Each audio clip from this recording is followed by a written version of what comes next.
Ampifaliana indray no iarako aminao ato anatin'izao fandarana fantarony marina izao a. Dia isaorana ianao izay efa mpanaraka tsy tapaka ny fandarana, ankasitrana ihany koa ny MCTV izay mikarakara an'izao fandarana izao. Amin'ity anio ity isika dia resaka loha hevitra anankiray dia ny hoe omano ny mandrakisainao. Omano ny mandrakisainao. Arak'izany loha hevitra zany a dia tena zava-dehibe ny manomana ny mandrakizay. Satria ny zava-misy mantsy a dia vitsy ihany ny olona no manana an'izany conscience izany hoe manomana ny mandrakizay. Vitsy ihany ny olona tena hoe manomana ny mandrakizainy. Fa ny ankamaroan'ny olona amin'izao vanim-potoana iainantsika izao a dia variana amin'ilay fiainana mandalo. Ny fiainana eto ambonin'ny tany a dia fandalovana ihany a, ary ny fiainana eto ambonin'ny tany, ny fandalovana eto ambonin'ny tany dia nataontsika anomanana ny mandrakizay. Satria izao fiainana eto ambonin'ny tany izao dia fiainana vetivety ihany izao, mandalo ihany, vetivety dia tapitra ny taona anankiray. Tsika sy ianao dia samy matsapa an'izany fa tena mandeha dia mandeha ny fotoana ary vetivety foana dia manantona sy manakaiky ny mandrakizay isika. Tenin'Andriamanitra any amin'ny Salamo 7:7 dia milaza hoe 70 taona ny andron'ny taonanay ary raha tahiny mateza dia 80 taona. Izay nambaran'ny tenin'Andriamanitra. Izany hoe amin'ny ankamaroan'ny andro iainan'olona amin'izao zany dia manodidina ny 70 taona 80 taona eo a. Misy ihany mbola mahatratra 70 taona 100 taona fa efa vitsy, tena vitsy dia vitsy zany a. Fa ny ankamaroan'ny andron'olona dia amin'ny 70 taona 80 taona eo. Ka raha andeha raisitsika hoe 80 taona zany ny andro iainan'olona anankiray a, dia 4 taona ianao zany amin'izao fotoana izao. Dia 4 taona zany sisa no ambony raha ohatra hoe 80 taona no andraisantsika an'izay andro iainany eto ambonin'ny tany izay. Ny lesona sotontsika ao anatin'izany dia izao hoe vetivety ihany ny andro iainantsika eto ambonin'ny tany, mandalo ihany. Ka noho izany tena zava-dehibe ny fanomanana amin'ny mandrakizay. Tena azo atao sangisangy zany manomana amin'ny mandrakizay zany, satria ny mandrakizay tsy zavatra herinandro na zavatra amatona ny vitsivitsy fa zavatra mandrakizay. Tsy manam-pahataperana fa matetika ny olona dia variana amin'izao fiainana mandalo izao. Matetika ny olona dia tsy miraharaha mihitsy an'izany fanomanana mandrakizay izany a, kanefa tena ilaina ny manomana ny mandrakizay. Ary ny fahamarinana ihany koa dia ataony devoly mihitsy amin'ny fomba rehetrarehetra izay anakanana anao tsy hanomana an'izany mandrakizay izany. Ataony devoly izay ahavarinanao amin'izao fiainana mandalo izao. Ataony devoly izay ahavarinanao amin'ny fahafinaretana maro sy ny karazana fialam-boly eto ambonin'ity tany ity ka hahatonga anao tsy hahatsiaro akory an'izany fanomanana amin'ny mandrakizay izany. Ny zava-misy anefa dia amin'ny fotoana tsy ampoizitsika ny alanao eto ambonin'ity tany ity. Tsy misy mahafantatra ny olona na dia anankiray ary ny andro izay ialana eto ambonin'ity tany ity, fa tampoka ihany ny fotoana ialana eto ambonin'ity tany ity. Ary betsaka amin'ny olona ao anatin'izany tampoka izany tsy nanomana ny mandrakizay. Ka androany izao tenin'Andriamanitra, izao fampianarana izao dia mampianatra anao mba hihevitra ny mandrakizainao. Ho anao izay manaraka amin'izao fotoana izao, efa manomana ny mandrakizainao ve ianao? Efa manomana ny fiainana mandrakizainao ve ianao amin'izao fotoana izao? Efa tena azonao antoka ve ny fiainana mandrakizainao amin'izao fotoana izao? Fa ny fandriky ny devoly dia ny ahavarinan'olona amin'ny zao fiainana zao, variana amin'ny olana, variana amin'ny fitediavam-bola, variana amin'ny zavatra maro izay eto ambonin'ity tany ity. Fandrika ataon'ny devoly ihany zany mba tsy hanomanantsika ny fiainana mandrakizay. Ny fahamarinana manaraka ihany koa izay raisika ao anatin'ity lesona idedy izao hoe ny fiainana mandrakizay dia personnel izy io.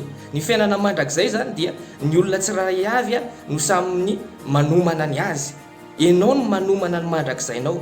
Ianao mila raisinao an-tanana manokana ny fanomananao ny mandrakizainao. Ny famonjena dia individuel. Ny famonjena dia ho an'ny isam-batan'olona zany zany hoe ianao ny responsable amin'ny famonjena ny fananao. Raha ny sitrapon'Andriamanitra dia voavonjy avokoa ny olona rehetrarehetra. Raha ny sitrapon'i Jesosy, satria izay ny antony nahatongavan'i Jesosy teto tany dia ny hamonjy an'izao tontolo izao. Saingy tsy maintsy nefa miankina amin'ilay olona ilay izy na handray, na nanapa-kevitra handray famonjena ny olona na tsy handray. Tsy azon'Andriamanitra atao ny mamorsena hoe manery ny olona handray ny famonjena, fa mbola safidy ny mandrakizay. Safidy ny mandrakizay. Tenin'Andriamanitra any amin'ny Deutéronomia 7:7 dia mampianatra antsika ny tenin'Andriamanitra hoe indrozy izy efa napetrako anoloana aloha ny fiainana sy ny fahafatisana. dia mifidiana ny fiainana mba ho velona ianareo. Safidy zany ny fiainana. Efa napetraka Andriamanitra eo anoloantsika ny fiainana sy ny fahafatesana, fa safidy ny makany amin'ny fiainana mandrakizay, safidy koa ny fahaverezana mandrakizay. Ary tsy misy ninina azon'Andriamanitra atao manoloana n'izany zavatra zany, satria izy efa naniraka an' Jesosy mba hamonjy ny olona rehetra, fa anjara ny olona rehetrarehetra nefa mandray ny famonjena na tsy mandray ny famonjena amin'ny alalan'ny fandraisana an' Jesosy ho tompo sy mpamonjy ny fiainana manokana.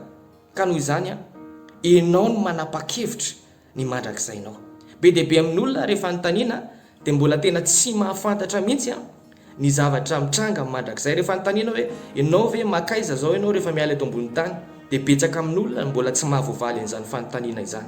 Fa ny olona zay makany an-danitra, ny olona zay vonjena, dia mahafantatra tsara fa makany an-danitra izy rehefa miala eto ambony tany. Ny olona zay manana an' Jesosy dia mahafantatra tsara fa vao miala eto dia tonga dia direct any an-danitra. Zany no ambaran'ny Paoly apôstôly. Zany no ambaran'ny Paoly apôstôly hoe Kristy no antony havelomako ary ny fahafatesana no azahoako tombony. Ary izy nafantatra tsara hoe raha vao miala eto dia tonga dia makany an-danitra izy. Dia ohatr'izany avokoa ny olona zay tena manana ny famonjena. Ka ianao mbola velona izao zany no misafidy makany amin'izany fiainana mandrakizay zany. Rehefa maty ny olona anankiray dia tsy misy azo atao intsony. Rehefa maty ny olona anankiray dia tsy misy décision afaka raisin'Andriamanitra intsony fa miankina amin'ny safidiny izay niraisiny teto ambonin'ny tany no ivantanany any amin'ny fiainana mandrakizay. Rehefa maty ny olona anankiray dia tsy misy zavatra andrasana intsony hoe sao dia mbola ho avotan'Andriamanitra ve na sao dia mbola napa-kevitra Andriamanitra hamonjy an'iny olona iny. Tsy afaka manao an'izany intsony Andriamanitra. Ary Andriamanitra tsy mihaino intsony rehefa maty ny olona anankiray. Ary rehefa maty ny olona anankiray dia tsy afaka entina mbavaka intsony mba ho vovonjy ny olona anankiray. Tsisy azo atao intsony vao miala eto ambonin'ny tany ny olona anankiray. Fa amin'izao fahavelon'ny olona izao no misafidy izy hoe ho any amin'ny fiainana ve sa makany amin'ny fahaverezana ve. Noho izany raiso tanana ny mandrakizainao. Aza atao kilalao ny mandrakizainao. Aza takalo ny zavatra mandalo eto ambonin'ity tany ity ny mandrakizainao. Fa zava-dehibe zany mandrakizay zany. Zava-dehibe zany mandrakizay zany ka mamporisika anao namana rehetrarehetra. Raiso Jesosy manomboka amin'izao fotoana izao. Afoizo ny fahotana satria zany no mahavery. Afoizo ny fiainana tsy marina rehetrarehetra satria zany no mahavery. Dia ifonay ao anatrehan'Andriamanitra ny fahadisoanao rehetrarehetra fa Andriamanitra mbola vonona ny amindra fo, vonona ny anadio ny fahotanao raha tena hiverina sy hibebaka amin'Andriamanitra ianao ary raha handray an' Jesosy ianao dia ho vonjena amin'izao anio izao. Raha anapa-kevitra ianao handray an' Jesosy ho tompo sy mpamonjy ny fiainanao manokana dia ho voavonjy ianao androany dia androany ihany ianao raha hiverina amin'i Jesosy dia mbola raison'i Jesosy ianao ary mamindra fo aminao Jesosy raha mbola velonainy ianao dia mbola afaka no vonjena ianao. Izay ny fandaharantsika tamin'ity anio ity mankasitraka anao naharitra ny aino hatramin'ny farany dia mirary soa antsika rehetrarehetra tahiny Jesosy daholo.